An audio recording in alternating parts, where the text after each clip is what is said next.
How much is having tan skin worth to you? Skin cancer, premature aging, immune suppression? Because that's the price some people may ultimately have to pay by using tanning beds.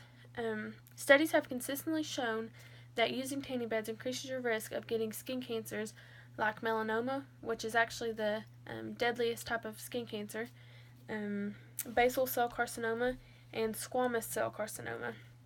And the exposure to the ultraviolet UV radiation can also cause cataracts and cancers of the eye, which is called ocular melanoma. People under the age of 35 increases their chances of getting skin cancer by 75% just by going to the tanning bed. Not to mention the wrinkles and the sunspots they get, as well as the leathery feeling, like the changes in their skin texture. It gets to be like a leathery feeling. It's weird. Some people think that going to the tanning bed is a safe way to get vitamin D, but according to the CDC, the safest way to get your vitamin D is actually through what you eat.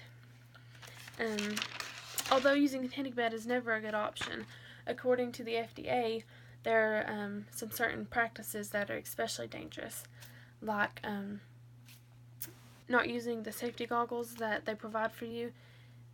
Most places provide those safety goggles, so if you do go to the tanning bed, make sure you use those. Tanning while on certain medications can have an effect on you, and failing to follow the recommended exposure time. They have different exposure times for different skin types, and you really need to follow those if you go. A few options to reduce your chances of getting skin cancer are, don't run to the tanning bed every time you don't have that golden glow you want.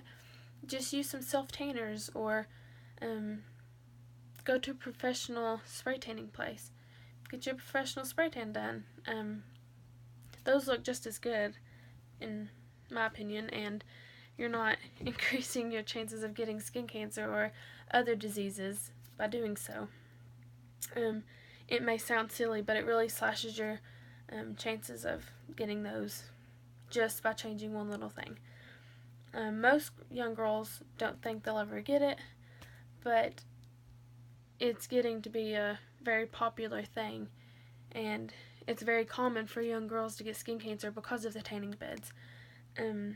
Melanoma is actually the second most common cancer in women from ages 20 to 29.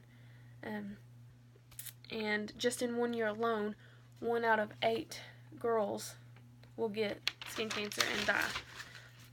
I'm really not trying to terrify you guys. I'm just trying to let you know that there are other ways to get that gorgeous glow without running to the tanning bed and getting under those harmful UV rays. They do so much harm to your skin that you don't even realize. During the winter, don't just go just to get warm. There's a lot of people that, I know that sounds silly, but there's a lot of people that go to a tanning bed during the winter time because they say it's warm and they're getting a tan while they're staying warm. Go to a sauna or something. Don't go to the tanning bed just because you're cold. And during the winter, not to have pale skin, just do some self-tanners like I said. You look just as good. So just really stop those habits as soon as possible and use some self-tanners because they look good too.